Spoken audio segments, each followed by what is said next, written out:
Télé-Émergence. Ici, Radio Télé-Émergence. C'est Radio Télé-Émergence.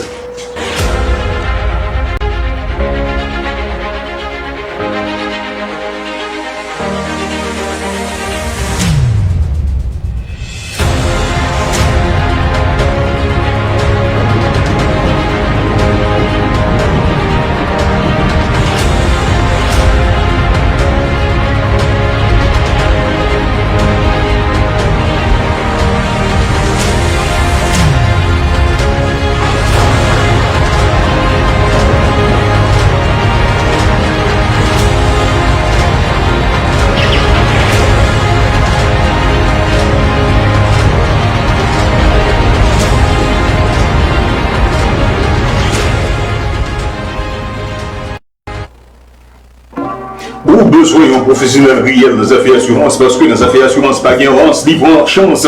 Nous recommandons rien seul là, Jean-Claude Jonassin, maître question dans le domaine assurance. Quelle que soit l'assurance, assurance machine, car commerciale, vie, santé et la trière, prix compétitif, là, dans First Class Insurance and Financial Services, il y a un professionnel courtois, compétent et conséquent capteur là. Jean-Claude Jonassin, First Class Insurance, 6003 Babcock Street, Southeast Palm Bay, Florida, 321-727-8142, 321-727-8142, First Class Insurance, c'est lui, oui.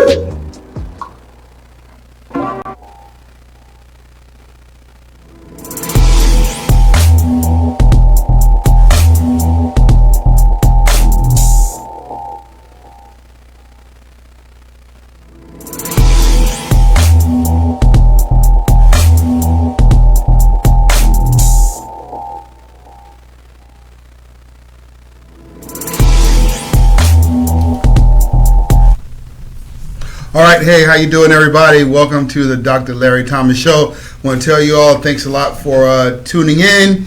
You could have been anywhere, as I always say, but you chose to be right here, and I appreciate that. We're going to roll right into it.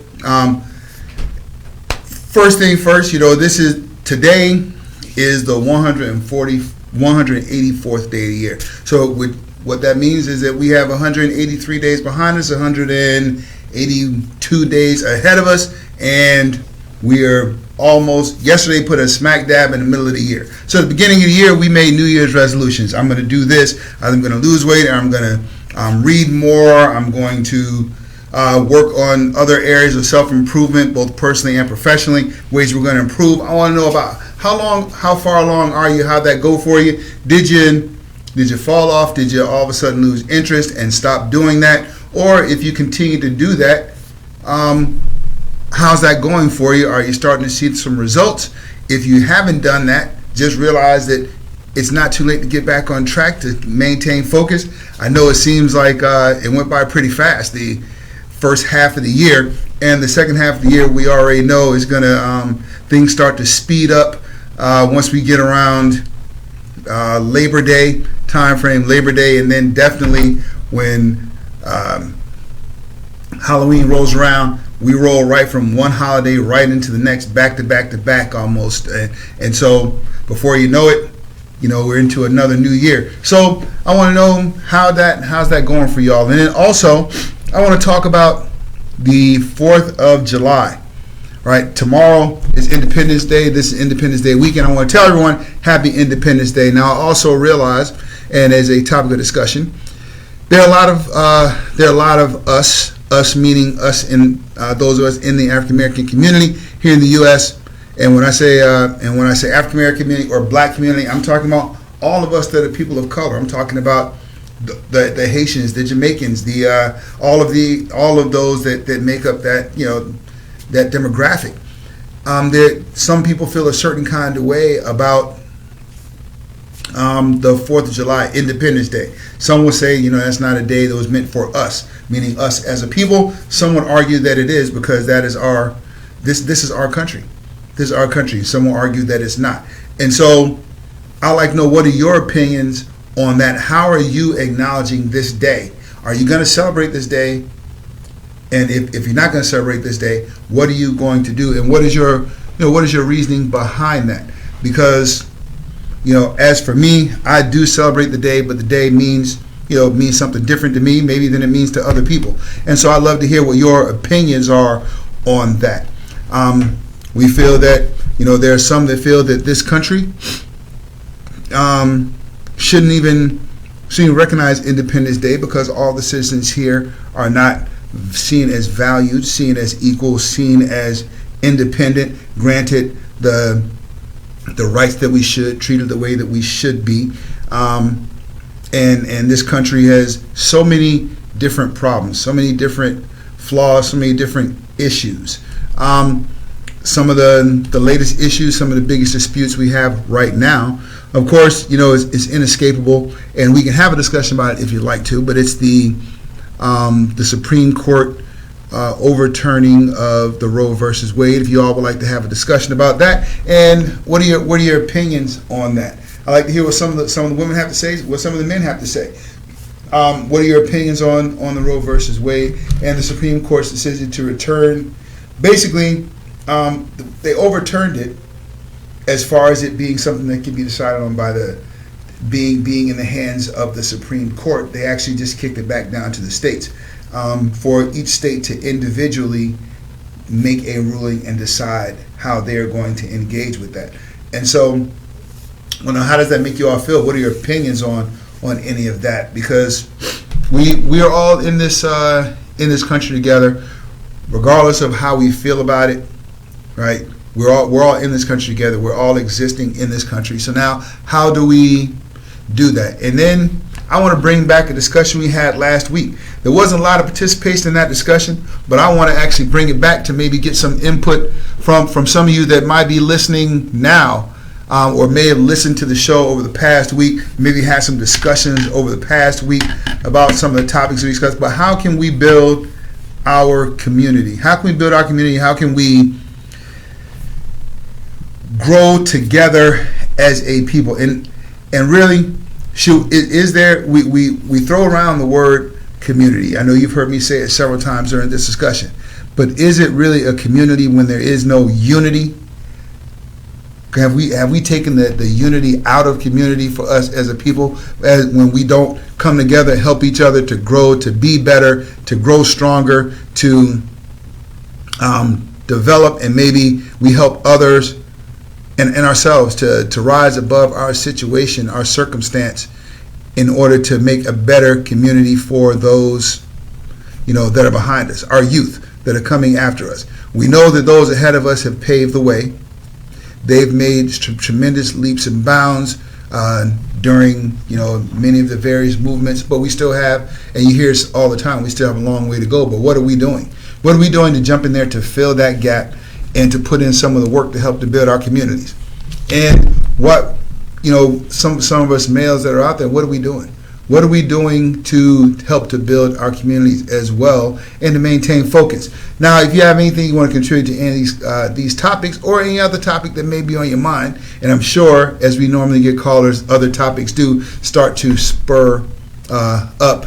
The number here is 321-216-6279. And I would love to hear what you all have to say. I'm going to go here and look over into the chat just to see if we have any folks that have commented yet. And we don't have any yet, but I would love to hear what you all have to say. Now, as we talk about the 4th of July, and we have a group of folks, several people, several organizations that are running around, and they're protesting the 4th of July. I mean, they're holding up signs. I'm seeing it flooding on social media. People saying things such as, F the 4th of July. I'm not going to say the word, but I'm sure you can make the assumption of what that means. F the 4th of July. This is a day that was never meant for us. Well, an argument can be made. Actually, this is a day that was made for the country in its entirety. So all of us that are here beneficial from the 4th of July. I mean, not beneficial, but all of us should celebrate the dependence of what I believe is a great nation. Not a perfect nation, but this is the great nation. And I consider this my country.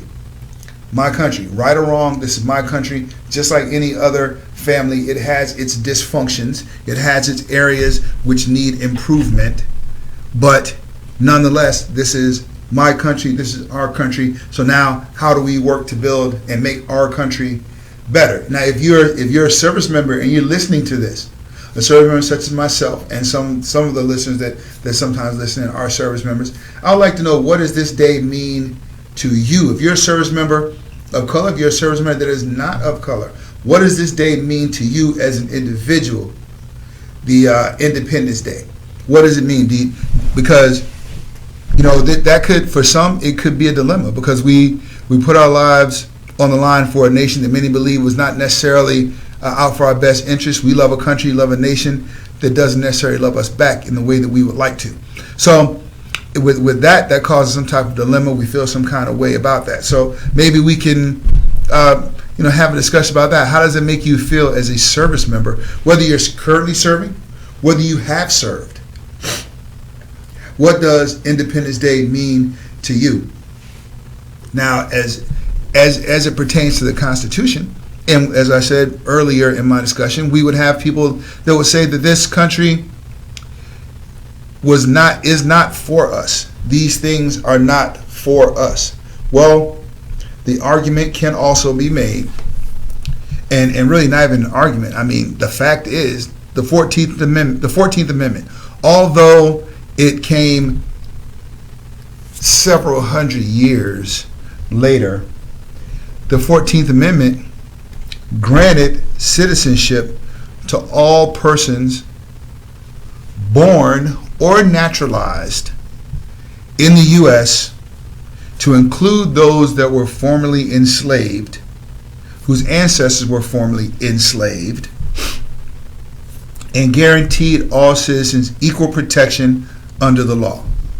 Now, that's arguable, because of course we can always talk about how we're not getting the equal protection under the law, but clearly the Constitution, the 14th Amendment, says that we are granted equal protection. Everyone has equality and equal protection under the law. And it's not a matter of, okay, well, my people were enslaved, so we weren't meant to be here. That is really that's not even an argument, because it says those that were enslaved, or those that were enslaved, and those that were born, and those that were naturalized. All of us fall into those categories. So if you're born, and we all know some of the situations, like some of the like the immigrations and things like that.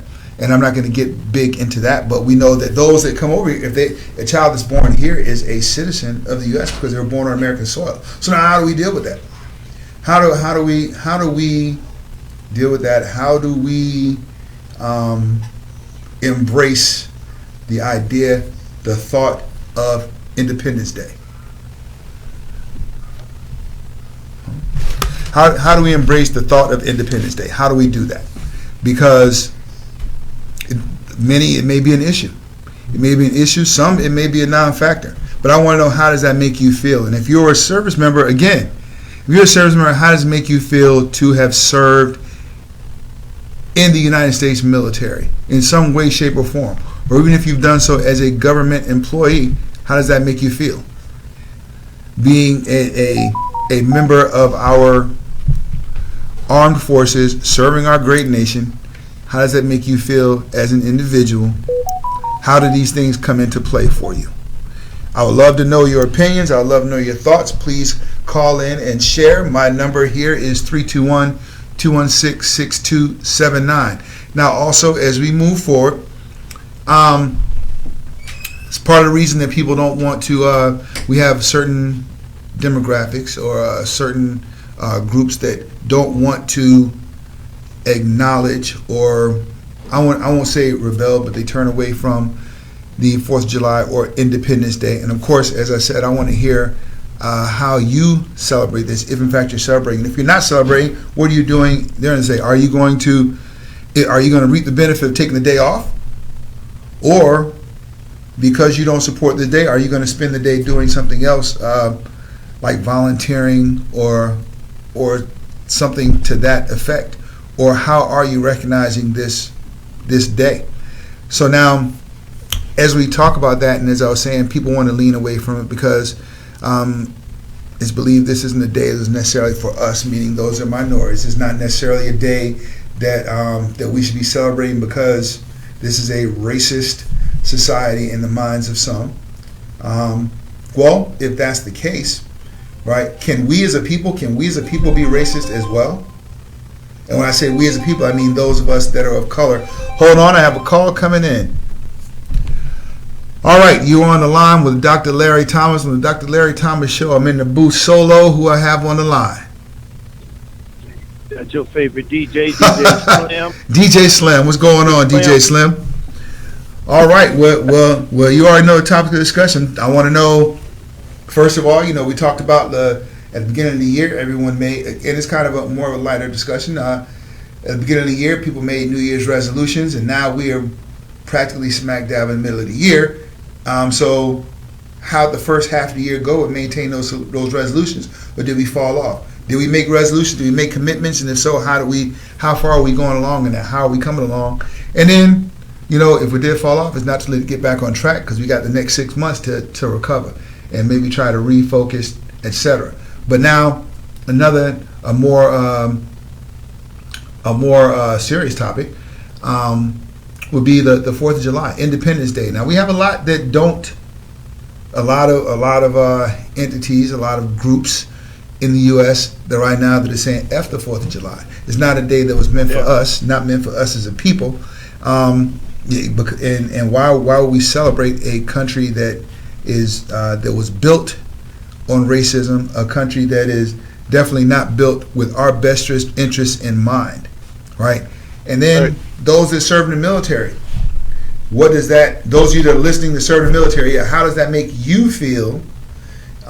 What does the 4th of July, Independence Day, mean to you, having served in the armed forces as a person of color? How does that make you feel? Or is it indifferent? Does it not make you feel any adverse way whatsoever? What are your opinions on that? But let me hear what you got there, Slim. We're talking about the 4th of July. How do are you celebrating it? Are you not celebrating it? Why? And I also realize you are in a different country. So celebrating the 4th of July may be different. They did their independence on July the 1st. Okay, but go ahead. That was the same as, no different from you guys. Their sovereignty from England, same thing with America. So they were dealing with the same thing at pretty much the same time. Yeah. So I feel like we shouldn't celebrate it because we were enslaved during those days, and that was them fighting against the redcoats. So England wanted part of what they were doing, and they seen progress and wealth and a possibility of just, becoming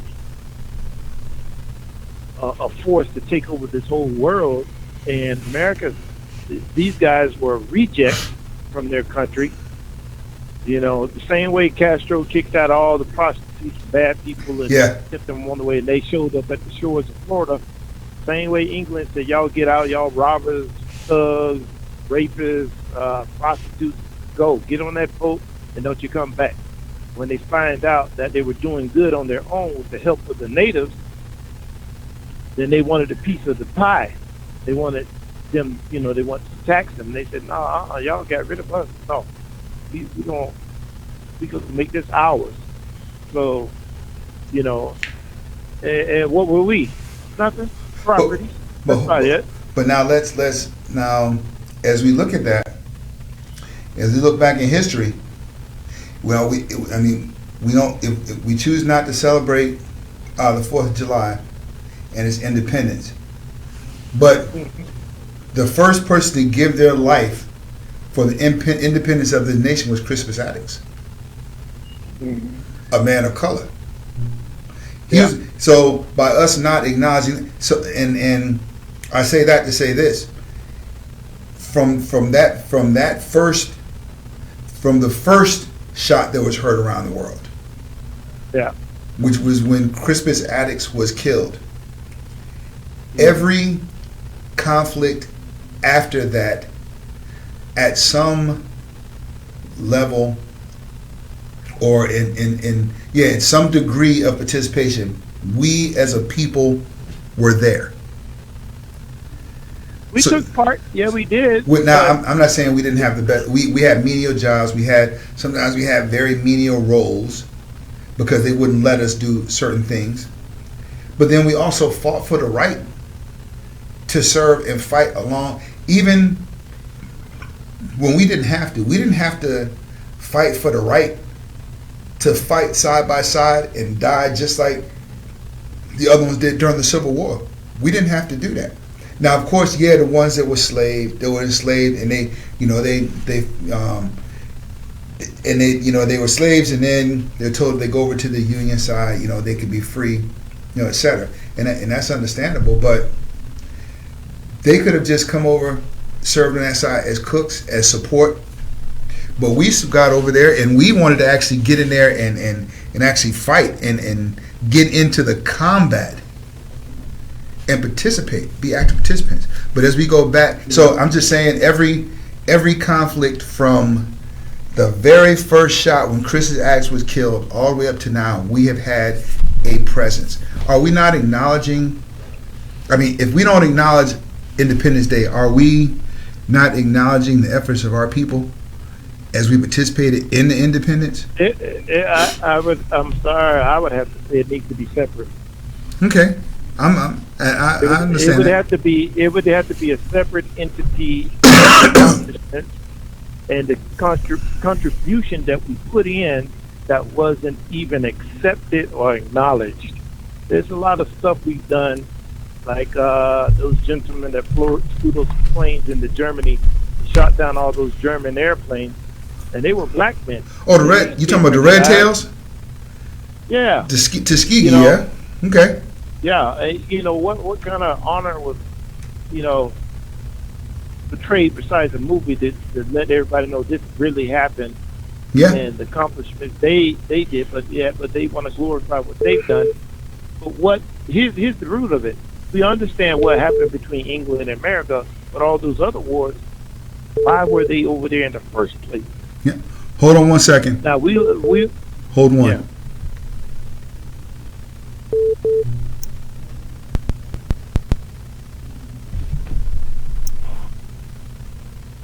Okay, who we got here on the line that just joined us?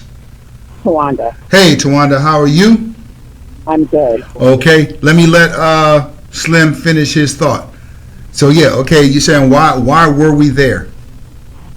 Yeah, and not only that, any war after that, it becomes a point where it's all lies at the point what you really went in there to fight for. At that point, it's not for the freedom of somebody else being a dictator.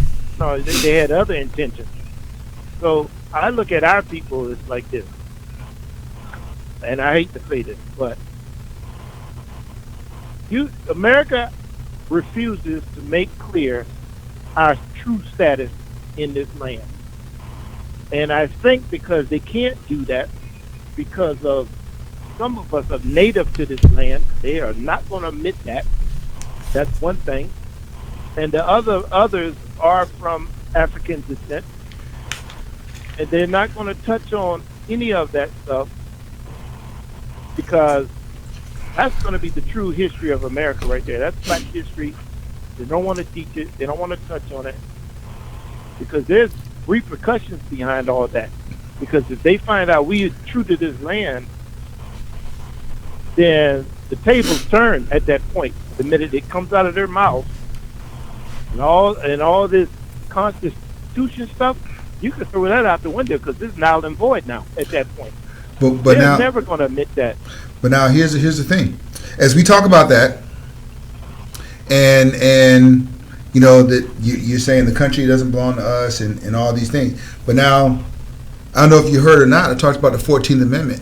When the 14th Amendment came along, that granted equal protection under the law to those that were former enslaved people, those that were born, those that were naturalized here on this soil. So now as a matter, so now the grievance, I would say, hold on a second, the grievance I would say that we would legitimately have is holding this country to the standard of the Constitution in which they wrote. I wouldn't say the Constitution is I wouldn't say the Constitution is null and void, but I would say that part of the reason that we have protesters and things like that is because people are not being held to the standard of the Constitution that was written. And all we're doing is saying we want you to hold true to what you say you were going to do in that Constitution. Let me touch on that 14th Amendment. All right, Tawanda, I know you standing by, so hold on. Go ahead, Slim. This is where we got to get them to get their facts straight. You say one thing in your 14th Amendment, but yet every 25 years you're signing our right to vote. How does that work? Yes. So we're not citizens. So you being sticky with your words. And the 13th Amendment tells you you're going to be a slave all over again if you get put in prison. Like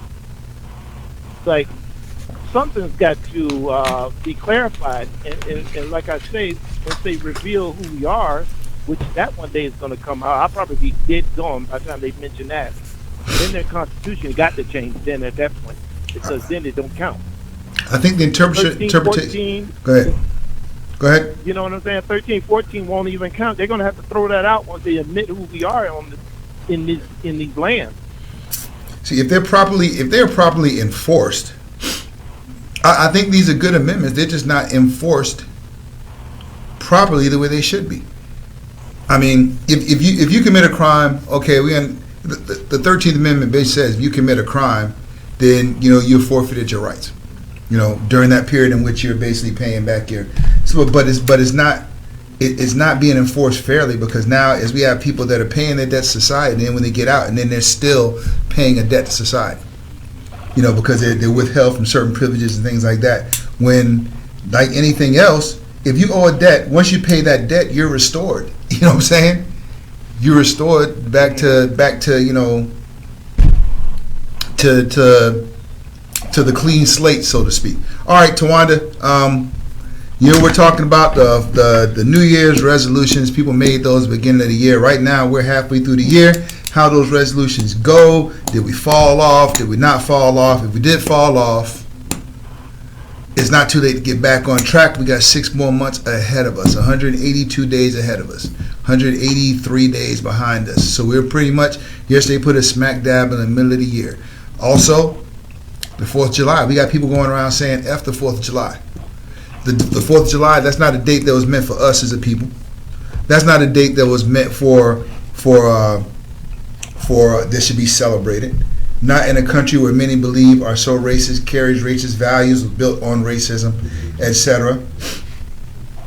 And then people that that have served in the military, that have served or are continuing to serve. How do they feel about this day? Do they feel do we celebrate this day? Do they not celebrate this day? Do they feel torn? In celebrating this day. Now, every event from Crispus Attucks, who's the very first person to die for the independence of this nation, and every conflict, battle, war that took place from that point forward, we as a people have always been there and had some type of role in serving in our armed forces. So what is your input to that conversation, contribution to conversation there, Tawanda? Okay. Are you on by yourself, or do we have a guest with you? No, I'm by myself. All right. And I'm not going to go as deep as you guys are going. I'm just going to keep it plain. I'm going to give you what I can give you, and we can talk about it, and we can move on. As far as my New Year's resolution, I'm doing excellent on my healthy eating habits. I'm thriving, and I'm moving forward with that, and I'm happy, and everything is going. A minute. Congratulations. That's good. Everything is going great. Now,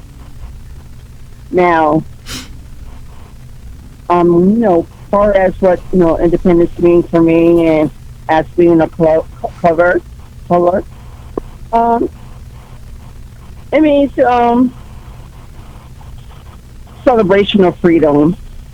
Um, far as not like today, it's more like a lot of people get together, for food and do fireworks and all other things. It's kind of taking the meaning out of everything else. What we are supposed to, do. I don't feel absolutely free though. We are still fighting for housing and for health, Okay. but I'm of faith that one day we will be free. We'll be free at last one day. Now when we and talk far- about freedom, for- basically what you're saying is we're still struggling, right? Is that what you're saying? yeah, Yeah, I we as a believe people. Yeah. we're not totally there yet. We overcome some things, but I don't think we're totally free as being a color. But some of the things we still have to, get there. But we're getting there. As far as we celebrating on 4th of July on June 19th, I mean, I'm all for it. I mean, I think it's a good, it would be great. I mean, it'll be a good time, to celebrate and tell stories especially to our grandchildren, so they can understand our history, understand the way of the African American community, where we come from. But are you talking about you're talking about telling them our history like on this day, on Independence Day? Yeah. The history of us as a people, or history of us as a nation? Of the nation, I think. Yeah. Yeah. I thought about that, and I don't know. Maybe I'm way off, but No, that's on point. about that for me, I was just really thinking about that. And far as military wise, I'm not really, like Slim. I don't know too much about that. All I know is that I have, besides you, I have a lot of relatives.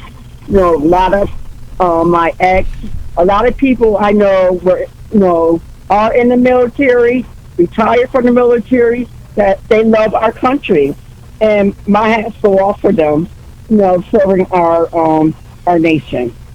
And I don't know too much. You guys were talking for a long time before because I didn't know what to say about that part. Yeah, that's fine. My hats go off to you guys. So I don't know too much about the fight, what you guys were talking about. So I was trying to listen, so I don't know. Okay, well that's fine. Well, yeah, basically what we're talking about is how does that? And then I brought back the discussion we had from last week, because we didn't get, as you noticed, and I clearly stated my disappointment that we as a people, and we as men of color specifically, are not getting involved or don't appear to be getting involved with the rebuilding of our communities, and we are leaving that in many ways, and arguably it's as if we're leaving that on the shoulders of our women to go and fight those battles for us, when we should be out there doing that. We should be out there trying to make these things happen, and unfortunately we're not, and that lowers us. That I, in my opinion, and you can correct me if I'm wrong, but that lowers us in the eyes of our women if they have to go out there and fight battles that we should be fighting. Yeah, just for the little things, I think that we talked about this last week, and we say we lie if we say we don't need our men in our lives, because we really do. I mean, just for the little things. And I was reading somewhere, I don't know if I was reading on the news or something, an article came up, and a young woman was going to getting her car her car looked at, and this guy was giving her all the wrong figures because he was trying to get over on her. Yeah. She didn't know. She didn't know, but he was trying to work a deal on her for her to keep on coming back. But she didn't know. But he didn't know that she did have a husband at home, and he called her, and she called him. Yeah. And he, no. Put him on the phone, and he changed up in a minute. Yeah. But he didn't have her, if she didn't have him. I mean. Yeah. She would have got took for a lot of money. You know what I mean? We do need men in our lives with little things like that. So I think we do. Not with all things, but certain things we do need our men around. Okay. Yeah. Okay. I'll buy that. So now, can and Slim, chime in on this. Yeah. So now, we as people of color, can we? And this is a discussion I've heard. I've heard a lot of people say these things, and I can't say that I agree with it. But can we, as people of color, can we be racist? Can we, as people of color, can we be racist against others? If we was in Africa, yeah. I'm saying here in the U.S., can we be racist? If we was in Africa, yeah. Okay. Why can't we be racist here? Because racism. Because we don't control the masses of everything that's going on here. We don't control the industry. We don't. We're not the ones where you see a whole bunch of black people in the banks, the big office buildings. We don't control the flow of the revenue. We don't. I mean, technically, without us, this country won't work. But when you the hiring and the firing of people and the decisions being made, that's not a not a big not a large majority. We're so small on that scale. We ain't really making no moves. Now we do have some. We have a lot of African Americans that do own banks, and especially like in Atlanta, we have small banks and all kinds of businesses. So do we? So we remember something. Go ahead. Let me let y'all remember something. They have permission to do what they do. They ain't really running nothing. You understand who's running things here? What do you mean they have permission? I think you are in a country. You are in a country, and it's based on what this 4th of July thing is about. You are not to inherit nothing here and benefit nothing. You're still labeled as property, and you're looked at as property. So they pick and choose who get to have what, like the Michael Jordan and folks like that. If you don't play by their rules, you don't get to play at all. Bill Cosby was a perfect example of that. They put him in his place real quick. Was he? R. Kelly's the example. Was he? Nasty, but still. Come on, man. All right. You until we start now. All right, Slim. Like it. You see what I'm saying? They pick and choose who get to go and who gets not, who don't get to play. It's like this. For example, Slim, hold up, Slim. I was with you. Had you said when you said Jordan, I was with you. If you had said Oprah, I'm with you. But those were not. But R. Kelly and Bill Cosby. And I know where you were going with Bill Cosby because he was trying to buy the network, right? Exactly, that's what I'm saying. But because he was trying to buy, Atlanta came up. But that doesn't take away.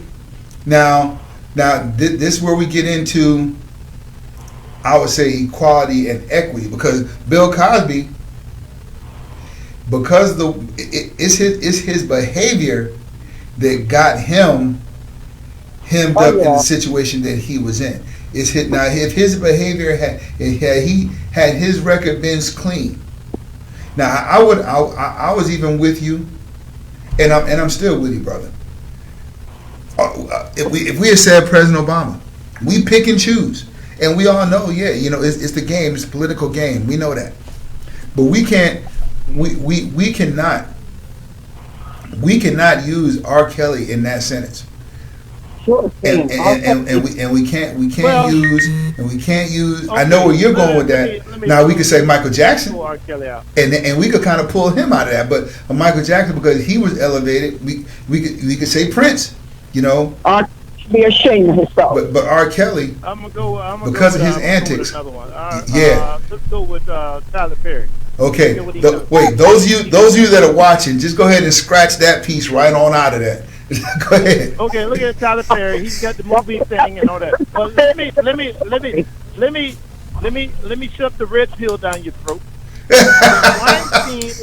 When Weinstein got caught for the sex trafficking, guess who's on the news now? The lady that was bringing the young girls to him. Now Yeah. she's going to do 20 years in prison. Now there's a whole list who was showing up at the island.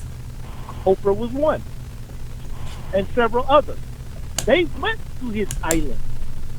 You can see them on YouTube. Say, oh, did you go to Weinstein's island? Oh, it was fantastic. And Oh yeah, that's money. Gail was talking about it. That's money Okay, in the you see circles what the I'm money saying? travels in. Yes. But that's what I'm trying to say. So even though I mentioned R. Kelly and Bill Cosby, you got others. They got dirty linen. It ain't came out yet, but when they do, you're gonna be shocked. Now, Slim. Now, the lady that trafficked those young ladies to Weinstein, right? Mm-hmm. And of course, yeah, like you said, yeah, she's looking at 20 years. Mm-hmm. There were several people in that Kelly camp that ushered them women to him, and none of them are on trial. Yeah. That's right. The list is long.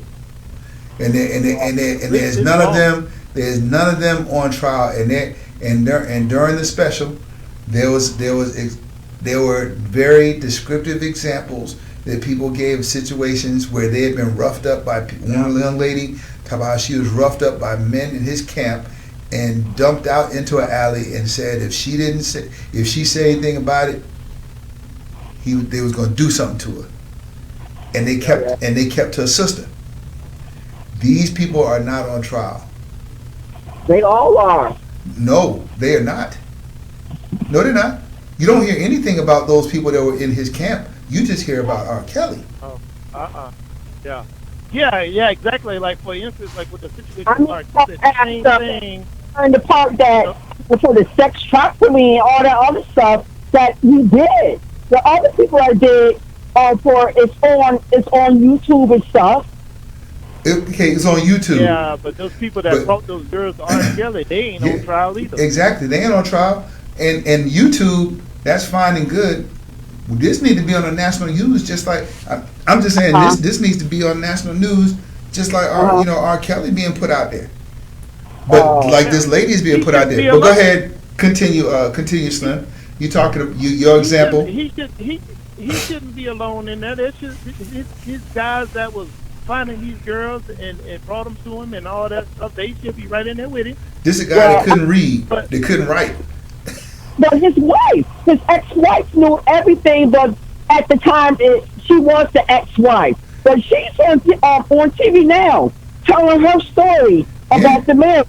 But they don't want to have nothing to do with it because they're not together at this time. So is she getting prosecuted? Huh? Or is she telling her story and she's separating herself from the incident, or is she getting prosecuted because she knew? No. But she's telling her story now. Yes. But she was on ABC News telling her story now. Yeah, she was on the special. She was on the special and told her story as well. You're right. But I'm just talking about the people that ushered those young ladies to him. The ones that drove those limousines to the high schools to pick them girls up. The ones that brought those folks are not they should be on trial also. They should be, but they're not. Oh, okay. Yeah, a lot of people, man. Okay. So many people. And then, for example, like how y'all mentioned Oprah and all the people that y'all think are innocent. That's That's I said, Oprah is no way innocent.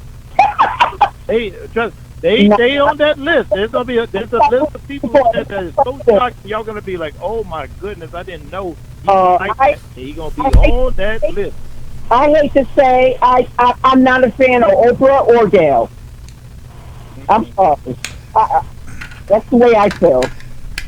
Well, There's some disturbing things that she did, but I don't want to get off topic. yeah, because that's gonna be that's a whole nother thing. And I'm not gonna sit here and talk bad about Gail because I liked her ever since she was on Channel 8 News. But go ahead, continue.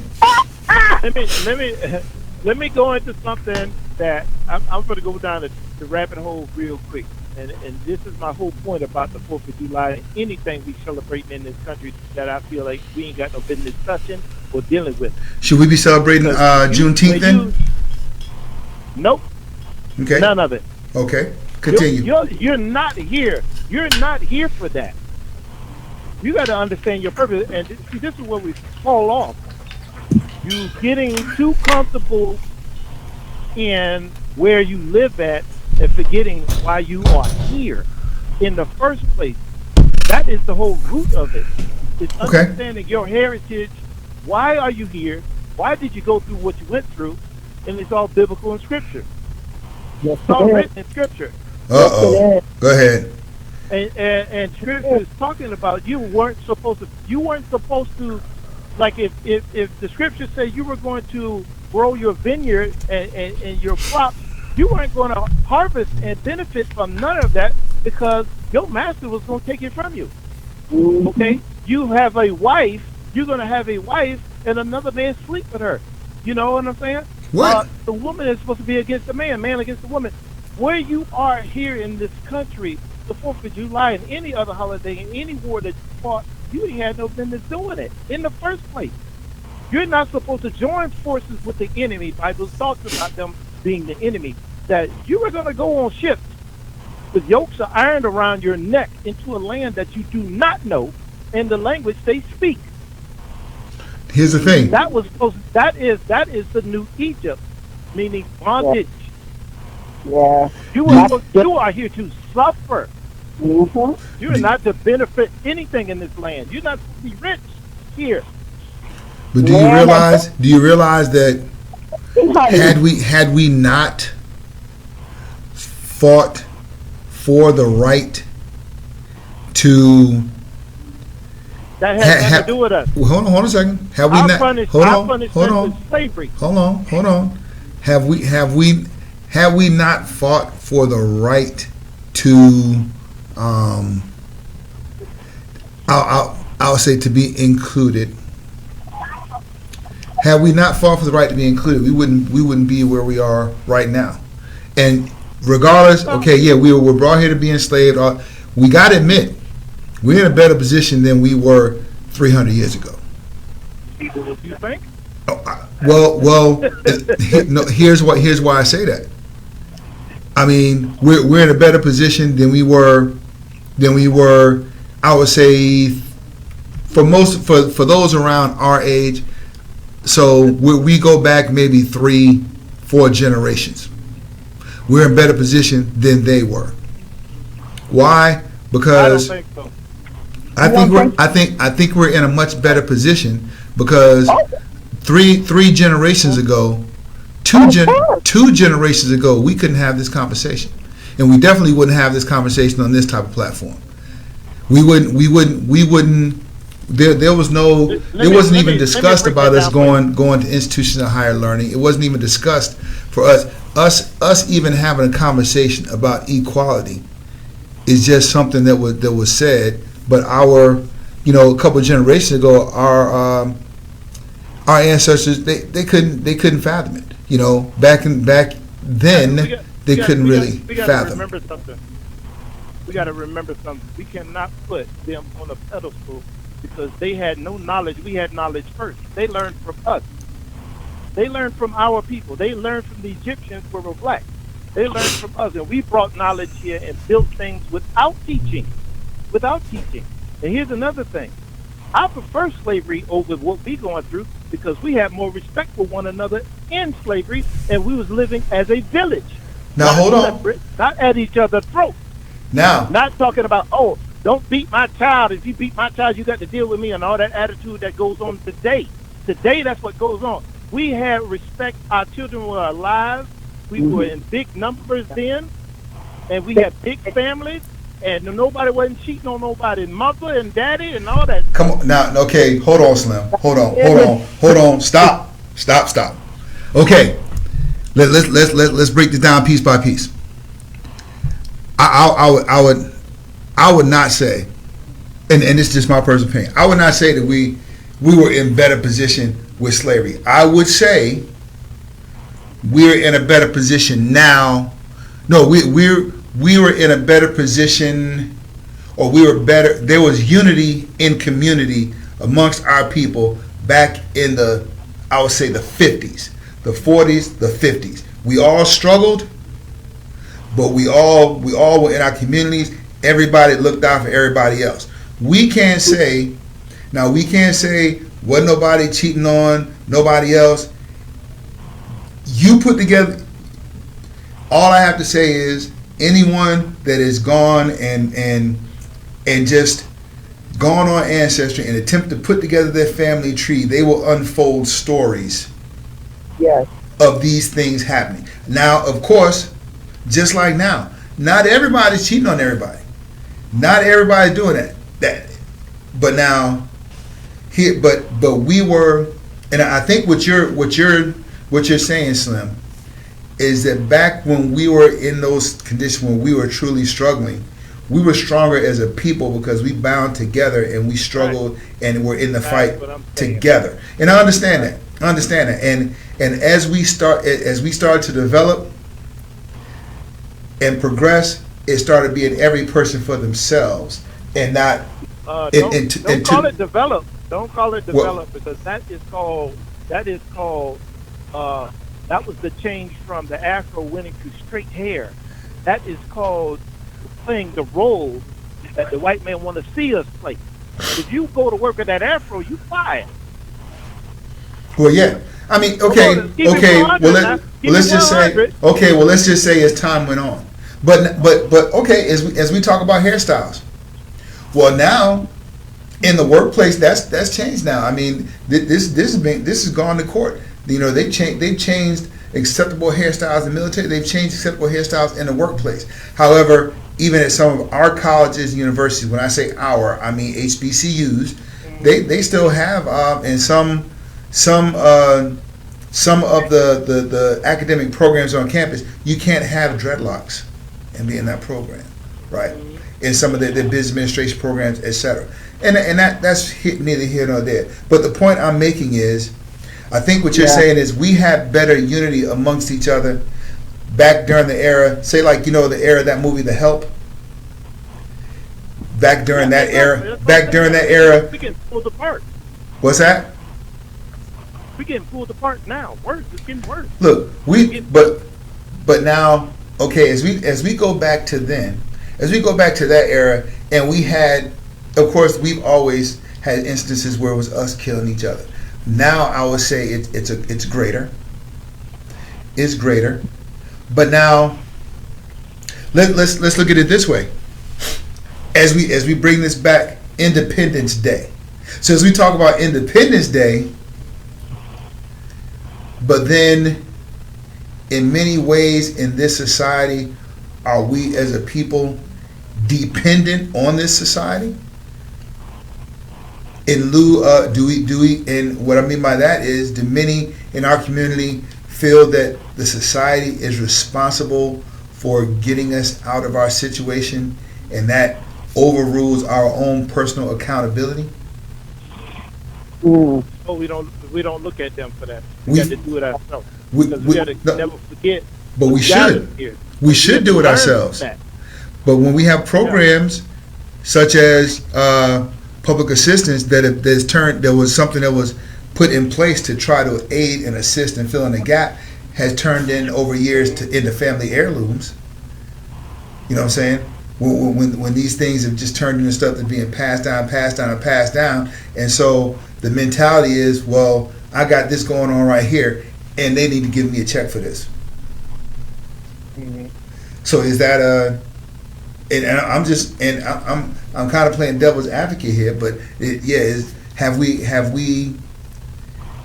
are we not celebrating independence because that's something that's foreign to us, and it goes deeper than just independence as a nation, us breaking from England, but it's because we're still dependent on this country for a lot of things that maybe we shouldn't be. Because if we were working to build our communities, we were all active in our communities, and of course we could always throw in Black Wall Street, Tulsa, we could throw in all these different places where we did thrive, and these things were taken away from us. Now to your point, I believe what you might have been saying when you talked when you were addressing the question, if we can be racist, Slim. I think what you were saying, as far as control, is the masses, they'll give us some. They'll give us the Oprah. They'll give us the Tyler Perry. They'll give us the Michael Jordan. They'll give us these other folks, right? However, as much money as Oprah may have, and she has her own network and everything, chances are she can't put a show on the air without getting approval from someone of that majority.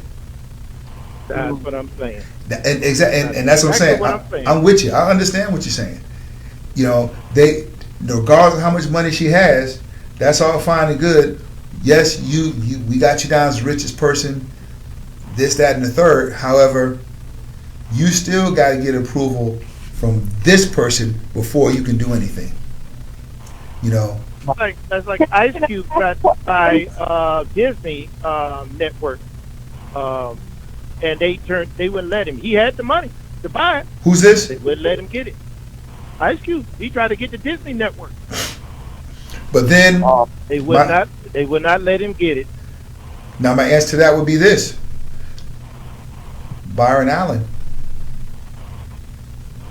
Yeah, Byron. He tried to do the same thing. But he owns all. He's a multi-millionaire, and he owns. I think that he owns the Weather Channel. I think he owns like Court TV or Court Network or something. He owns several different networks. But then he has a lobby to get these onto the different cable. Yeah, you got to get that permission. Cable platforms, but he. So I mean, and that could be one. Go ahead, Tawanda. And hold on. And anybody else that wants to call in, contribute to this conversation, number is 321-216-6279. I'd love to hear what you got to say. We're talking about Independence Day. We're also talking about how you're coming along with those New Year's resolutions. If you're a military person that is served or is currently serving, I'd like to know, what does Independence Day mean to you, and how are you celebrating this day? If you're celebrating it at all, if you're not celebrating it, what are you doing in lieu of the day off? Are you going to be volunteering, doing something to help the community? Are you doing something other than just enjoying the day off? Are you reaping the benefits of the Independence Day? Although you're not celebrating it, you're reaping the benefits of having the day off, or are you actually going to do something in lieu of that? Go ahead, Tawanda. When she's done, I'm gonna finish up what I'm gonna say. What I was saying, I'm gonna finish up. I have more to say. But all right. Let her go ahead. All right, thanks. Sorry about that. Go ahead. The question, it's kind of like talking about money situation. Now, I read a document about the Holocaust and how the Jews, how their descendants were given money to each descendant. They were given money for all they went through. And my question was, how come we weren't given money for what the slaves and what we went through? Well, here's one answer to that, and I know you're going to have input too. But did you know? And I mentioned last week, reparations were actually paid for slavery, right? Oh. However, it was not paid to us. It was paid to the slave owner for loss of property when the slaves were freed. Oh, no, I didn't know that. Money was paid to the slave owners for the loss of property because the slaves were freed. Also, thing that we were, and it's always, it was just something that was said, for each person was promised 40 acres and a mule. 40 acres of land and one mule to work the land. Right? Well, now if we go back and let's say they the question, it is said, and we had a discussion a few weeks ago. The discussion is made, a question is asked, okay, what is reparations going to look like? I don't need 40 acres and a mule right now, because if they gave me 40 acres and a mule, I don't know how to use a mule. And I'm not going out there working 40 acres. So now, how do we monetize that? How much is that worth right now? Because, most of us, you give us 40 acres and a mule, the mule is going to die because we don't know how to take care of it.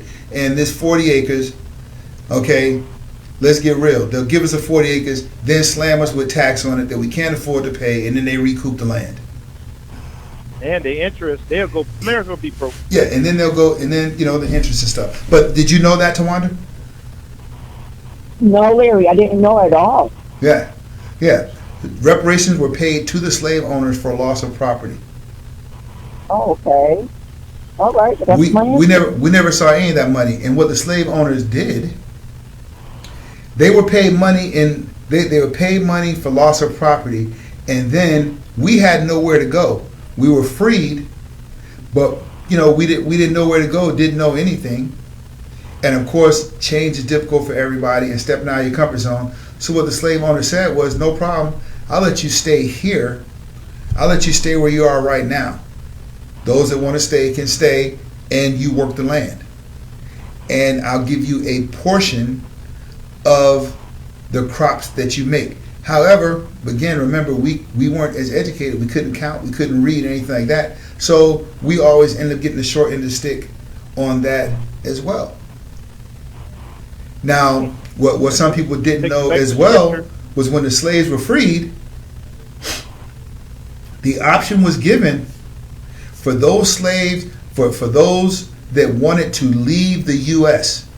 and return to Africa. They could do that. And they had ships that took them back to Africa. And a majority of them settled in, correct me if I'm wrong, it's Libya. And that community is still going on now. Oh.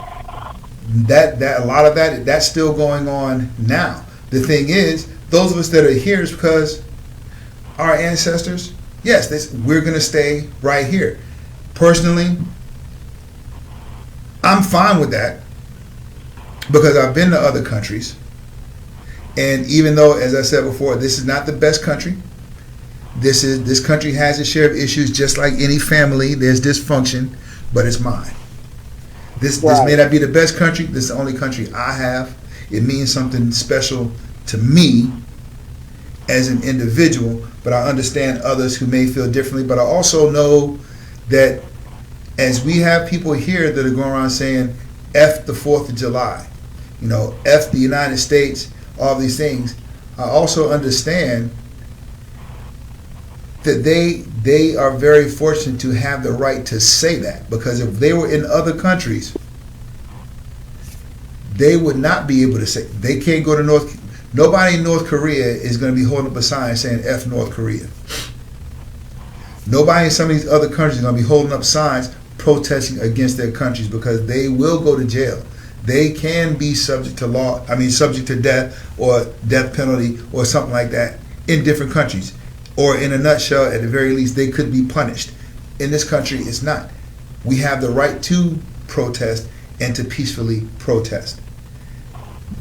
And that's a benefit that we have. But you got to remember, you mentioned North Korea. That's all North Korea. Ain't no black there. North Korea. I will tell you, somewhere in there, in Spain, they probably said the same thing too. Somewhere in there is some black folks in Korea. We are everywhere. There's a couple. It probably is, but it ain't no big communities. They ain't got numbers. No, they ain't got nothing. So the thing is, that's a privilege just to be in this country, to be able to protest and to even say those things. Some of the protests, the things that we're protesting in other countries, I mean, the Roe versus Wade, I understand in regards to how you feel on either side of the spectrum. I'm not getting into that. But if another country says, look, this is how it's going to be, we're not going to allow that, that's it. That's there's no discussion. If you oppose that, you go ahead and speak out against the government, you're going to get all that you want and more. It's going to come along with that. So we're very fortunate to even be able to have a platform to where we can disagree with our government. You know? Yep. And again, I'm not here by any means defending the country saying this is the best country. You've heard me say several times, this is not the best country, just like all of our families. We love our families. Is there even such a thing as a best family? No. Is there such a thing as a best country? No. But this is your country. Like your child. Your child is your child may not be the best child. What does that look like? But regardless, that's your child. Right or wrong, that's your child. That's right. This country, right or wrong, my country. Now, granted, okay, we may not, our ancestors, how we got here, okay, this may not be our place, but if they send you back over to Africa right now, do you have an address that you can go to and say, hey, how you doing? I'm going to stay here for a little bit. Do you have a relative, an address that you can go to? Oh no, you go to the government, they're ready for you. They're going to put you in a house. They're going to build a house. They want us there now. Because they are smart enough to realize that we build something, and guess what? We didn't use this country to build it, and they know they got people over there using them for their resources. They know we ain't going for that resource. We built the country up, everybody's happy. They know that. So you're telling me that we're going to go over there, they're going to give us resources over there to build a house and to sustain and do all that stuff over there, right? Yep.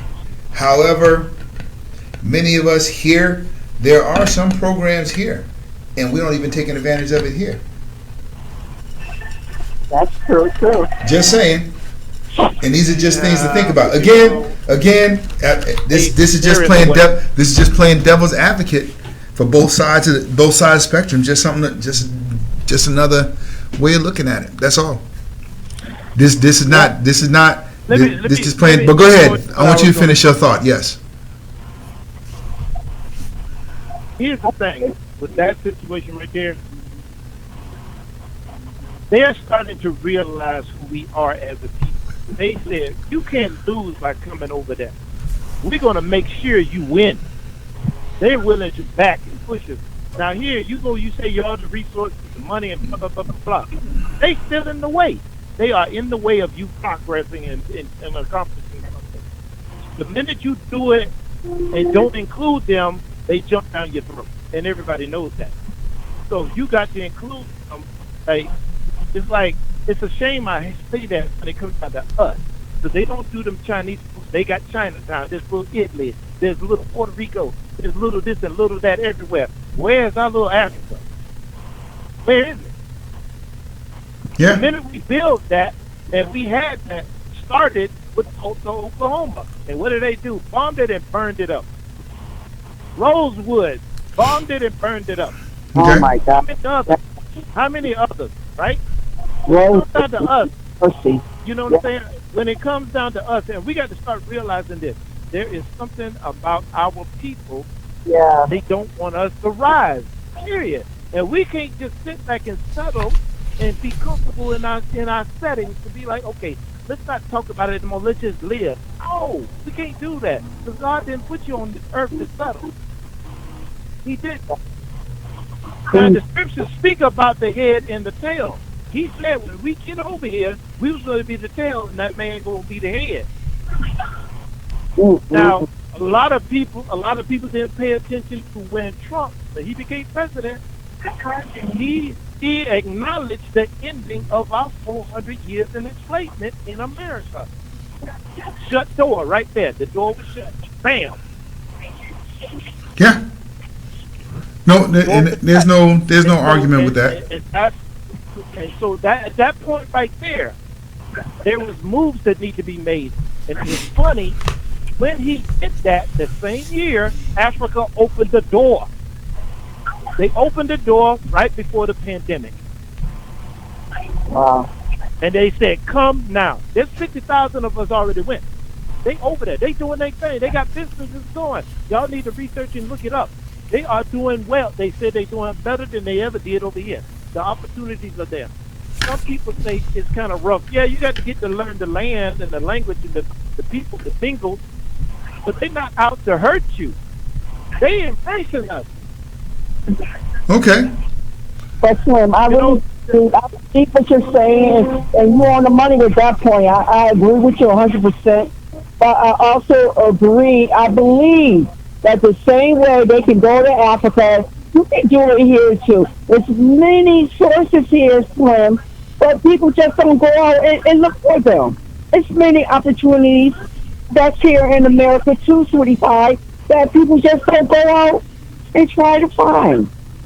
Yeah, I said that, but if the resources are there, but you got somebody in your way to make it, to put it on the level they started it on. Like with me, I'm in the trucking industry. In every big country, every big trucking company I went to, right? It shows the foundation where it started, and it started with Dad. Dad had 2 or 3 trucks. The pictures are on the wall showing the progress in the building of his company to the point where he's got 5,000 trucks, 5,000 trailers, making $1 billion a month. Okay. And you seen them? You mean to tell me we're going to have this type of resource where we could build a company and be making that kind of cash flow without them being in our way? I don't think they're going to do that. Okay, here's a question then. And I've asked this question before and never got an answer on previous shows. And this question I expect to come back up again.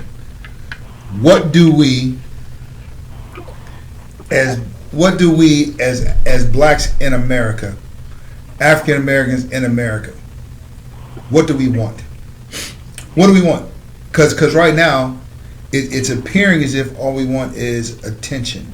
Because it's almost, imagine, for example, I want y'all to imagine, for example, say you in a relationship with somebody, right? And they're like, I want something. Okay, so you go and buy them flowers. Well, I don't want that. All right. So then you go and you make them a cake or something. Oh, well, I don't want that either. Okay, you go out and you buy them a house. I don't want that. What is it that you want? I went out and I got you a car. I don't want that. Okay, well, what is it that you want? So now, as we talk about for us, do we want acknowledgement? Because if we want acknowledgement, we want recognition. We want dignity, respect, those things be maintained, which we should. But I don't want that. But I'm saying, but what the point I'm making is, what is our platform? What is it that we want? What do we want? I mean, because say we just want acknowledgement as being equals and to establish equity within this land, because we're here, we're born here, we want to hold the Constitution to the letter of its word and do what it say it's supposed to do and do right by us. But if that's the case, and then we have corporations that say, hey, okay, we want to give you some kind of recognition, and we got Walmart that comes out for June, okay, we're going to recognize Juneteenth, and we're going to do cheesecake ice cream. Trust me, I wasn't there, but I'm pretty sure somebody didn't just say all of a sudden, hey, cheesecake ice cream, red velvet ice cream. No, they sat down with some What other that's supposed to people, mean? and I would say some people of What that- color sat down. But here's the thing. Right? Walmart did that. I'm not saying they missed. I'm not saying they were on point. I'm not saying they missed the mark. Hold on. What was all that about, though? What was that? That was. Well, you talking about the red velvet? The red velvet. Okay. Yeah, what was that about? No, here's the thing. Here's the reason for the red velvet is because that is if you go to and I thought about this as we went to an event a few weeks ago, a family reunion a few weeks ago. What was one of the main desserts on the table there? A red velvet cake. That's something that's real that's in our black that's part of our black community. You know. So now the thing is, Walmart does it, and of course it causes a big uproar. Which I'm not saying it should or it shouldn't, but that caused a big uproar. We don't want them acknowledging it.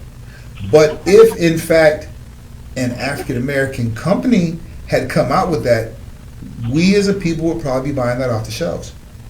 Simply because it was us that had the idea, but because it came from another entity that's just giving us acknowledgement. We have stores like Michael's, we have stores like Target, which granted, and I mean Target does. You know, they publicize the fact that, okay, this came from an African-American business, African-American company, and they support black businesses. And I'm not saying that, I'm not speaking that one way or the other, but I'm saying they have the products there.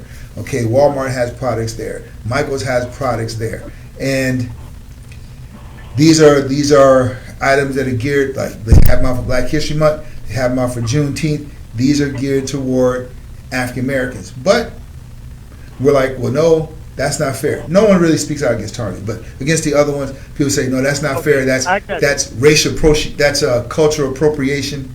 Look, come on, man, give me a break. Where are we with this? What is it that we want? I got this.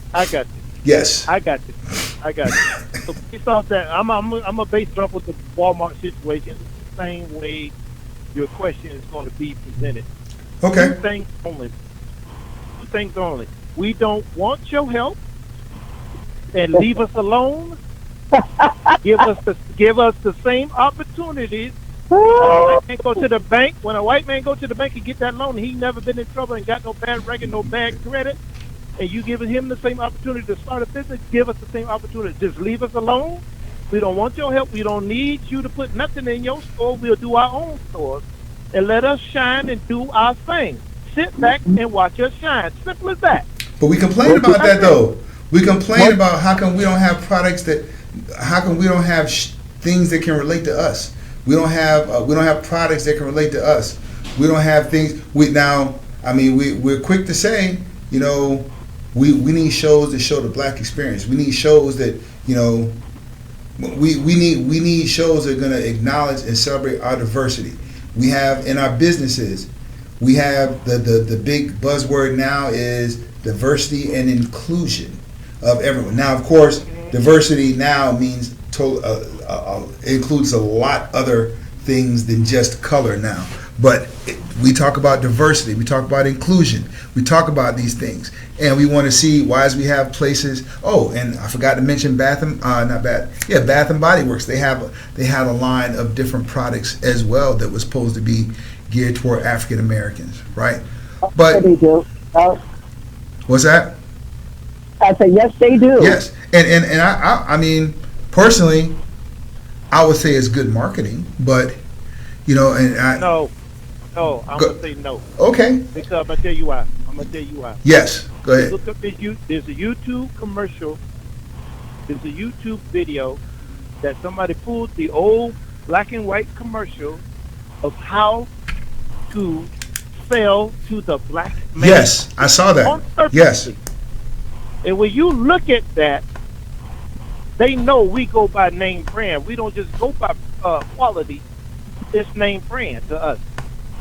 Don't give me the Pinto, give me the Cadillac. Yeah. Okay? Don't give me no loafers, give me Stacey Adams. Hey, they know us. When we come in the door, they know where to send us to the right hat, the right sock. Aren't we still doing that? We can't afford it. Aren't we still doing that? Give me the Jordans. Yes, we still is. Give me the Jordans. Give me the Lexus. But about Walmart. You talk about Walmart. Walmart. I mean, especially Patty LaBelle. Those pies. sweet potato pies. They make money at Walmart for her pies. To this day, they sell those pies here in Connecticut. Oh yeah, they sell them here All too. pies are sold. And at Thanksgiving, it's impossible to find them. Oh my God, it's crazy out here in Connecticut. Her pies, you cannot find no pies at Walmart to this day. So Slim, here's something to think about, and I agree with you. I see exactly where you're coming from with that. So now, wanting name brands, and that could be something that's different. Again, as we talk about marketing, and they talk about marketing to the African American consumer, we know.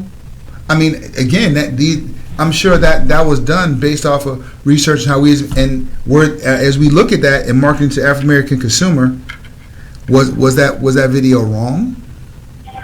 Because we go looking for the. I can go get me some running shoes, some New Balance running shoes. I can get me some high top Reeboks and go play basketball. But if I got the money, and actually, we as a people are known to even if we don't have the money, we're gonna go get the Jordans. Right. Simply because it's Jordan. We got a generation now that's going out paying all that money for these sneakers. They've never even seen him play 1 minute on the court. You know what I'm saying? But they're out there. They're out there doing that. You know.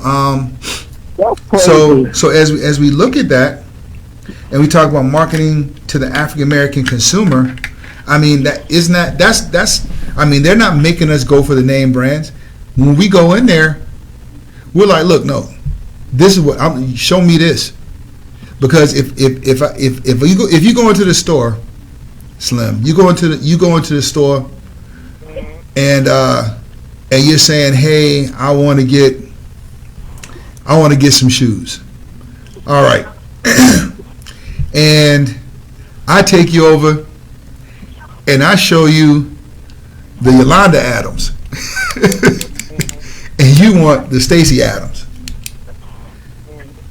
Because Stacey Adams is a more common name. You're gonna be like, why are you insulting me by even bringing me over here? Now I have gone to a Harley dealership, Harley Davidson dealership, and I was looking at a bike. A gentleman that looks like us comes over. I'm just looking at the bike. He's like, well, you like that bike there? I can get you into that bike if you got good credit. Oh, wow. I said, well, just to let you know, I own 2 Harley Davidsons myself. So I'm just looking at the bike. But if I was going to buy it, I'm very disappointed the way you approached me, and I definitely wouldn't buy one from you. Woo. Because those numbers, I own 2 Harley Davidsons. I was just looking at the bike, but to make that type of assumption. So yeah, we are targeted when we go in there. There's already a thought about who we are. Yeah, we do run, and you made a very good point. Yes, we should be respected. Get the same level of respect as everybody else. It's automatically assumed. We go to a lot. When you go to a dealership lot, the first thing they're going to ask us, what kind of monthly payment are we looking at? Right. How much you willing to pay per month? Where I don't go in there and when I go onto the lot, look, don't worry about the payment. I want to know how much this car is out the door. That's what I want to know. Because this monthly payment, I tell you $200, $300 a month. Okay, yeah, you can have me $300 a month for the next 84 months, and I'm paying, $50,000 for a car that I can only that driving off the lot should only be like 25. Right. You understand what I'm saying? So I asked for what's the total out the door price. Don't worry about how much it is a month. No, and one of the first things they want to do to us, let me run your credit so we can see what we're working with. Like, no, you don't need to run my credit. You know how to save the community? Let me tell you how to save the community. Yes. How do we save the community? It's something I learned through the trucking industry, that it's a very cutthroat game that these guys play with each other, and they watch each other's stock. The minute they see a trucking company who's got good clientele and they stocks are falling, right away they throw a proposal at them to buy them out. Okay? They throw a proposal to buy them out or give them the option to join. Now, if they're on the stock exchange, that bigger company may just buy up all their stocks and they automatically own them anyway. So it doesn't matter. And they'll do what? Take all their equipment, sell it, and keep their clients. Or make their facilities a sister station of the main company and change the name. Now, when it comes down to us, we don't need to build anything from the ground up. You buy out your competition. If we got the revenue, what's to say we can't buy out Albertsons and change the name to a black name, or buy out the other type of brokers or Safeway or whatever, right? Yeah. You buy them out and change the name. That's all you do. They already established, the building is there. You don't need to build nothing. Change the name. Yeah, and you're absolutely right. But it's just how do we do that? How do we make that a reality? How can we work together to build our community, and how can we work and convince each other? Unity has to play the biggest part, because the Oprahs, the Tyler Perrys, and all them got that money. They got that connection, and they could dump something in the pot that we can't spend. We'll be the employees. Yes, it will. We're gonna run there right away. The minute we say, "Oh, Tyler Perry bought out Albertsons food chain," woo, we going right there. You know that. But right away. But then still don't we shouldn't expect just because they look like us, they're gonna hire us. We still need to bring something to the table, like a work ethic. You know what I'm saying? We need to still we need to because some of us that we believe that, we believe in that black tax, that just because we black, a person that's successful, they owe us something. But we got to make ourselves. Right now, as we speak, the opportunity is opening up in Africa because what's his name off of Family Feud? What's his name? Oh, Steve Harvey. That Steve Harvey already started building companies there. He's got Family Feud in Africa. He's got the African version of Family Feud. Yeah, I saw over that. there now. And Steve Harvey got the TV show, the TV network going over there, and radio station. Yeah, they're putting a foundation into place there now. And this is what I was telling some other folks, that if you got your money, if like some people like to blow their lottery money, if you got $300 million from the lottery, don't stay here with that money. Go over there, because then it doubles. Well, you got to diversify for sure. It doubles in value. You know what I'm saying? It doubles in value. You could build a whole community for us to come there and have something to look forward to, right? Yeah, absolutely. Now hold on. I'm gonna have to let that be your last word there, Slim. Because it's almost 8:30 and we have to get out of here on time today, because there's some things that are going on, so we have to shut the equipment down. But with that being said, we definitely need to keep the discussion going. So we're gonna run some of this stuff back too, again, because we need to continue addressing ways to build our community, ways to make our community better. Things are going on in our community. Things are going on in our community so that we can learn, we can grow each other. We can help develop each other. Because if not us, then who? There's no superhero that's going to swoop down and fix all the problems we have in our community. We need to do that. And one way we can do that is standing side by side, and making these things happen. And we can't expect the work to be done by anyone but us. So this is going to be a reoccurring conversation, reoccurring theme. That how we can do that. Of course, we'll have other topics, but the main thing, yes, how are we going to, as a people, what are we going to do? Because it's easy to sit around and say, yeah, we need this, we need that, we don't do this, we don't do that. Okay. So let's do it. Start with cleaning up the riffraff in the neighborhood first. That's first. Exactly. Exactly. That's first. That's got to go. I'm sorry. That's got to go. I don't care if they're my cousins, or uncles, nephews. Y'all got to go. I'm sorry. Yes. And Let's go. you know something? To move forward. Let things go. Yeah. So many people are just holding on to the past. Let things go. We need to keep moving forward. Yes. Now, Tawanda. Killing. Yes, man. Okay, Tawanda, Slim, I'm gonna have to let y'all go. However, yes, clean up the riffraff. I like that. We're gonna talk about that and ways we can kind of clean up our community. Next week is let's see. I will be on the air next week. However, the following week I will not be on the air because I will be traveling. However, definitely next week we'll be back. We're going to try to build on a couple of topics that we kind of came to light here. Hopefully we can get more involvement on this thing because I definitely want to get as many of you all to input and give your thoughts as you possibly can. I'm going to let you, Slim, and you, Tawanda, I'm going to drop you two off the line. Please hang on as I close out the show. I want to thank you both for participating in this conversation because that's how we all get better. Anytime. And Slim, have a great 4th of July. You guys have a blessed week. All right. Thank you. All right. Okay, everybody. Again, this is Dr. Larry for the Dr. Larry Thomas Show. I want to say thank you all very much. Those of you that tuned in, even those of you who's posted things down here in the chat. Richard DeLeon that posted in the chat. Hopefully you can call in next time, or at least post some contributions to the conversation. I give you the thumbs up as well.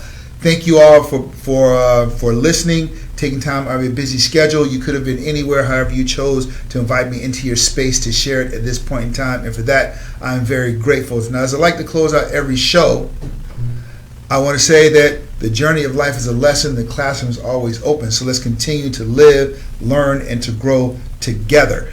I hope that you all have at least something that can spur some conversation that can perhaps take you through the remainder of the week.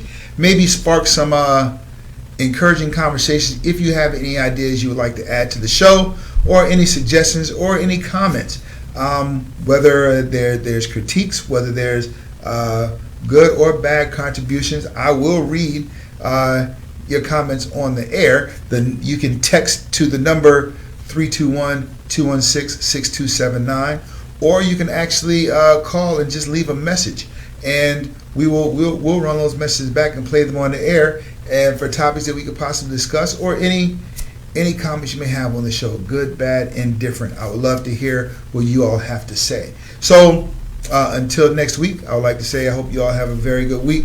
Those of you that are celebrating the Independence Day, such as myself, have a very blessed Independence Day. Enjoy this day. Call up some friends. If you're a veteran, call up some of your fellow comrades and acknowledge that at least we did our part in the independence of this nation and the defense of this great nation as we move forward into the beyond. Good evening.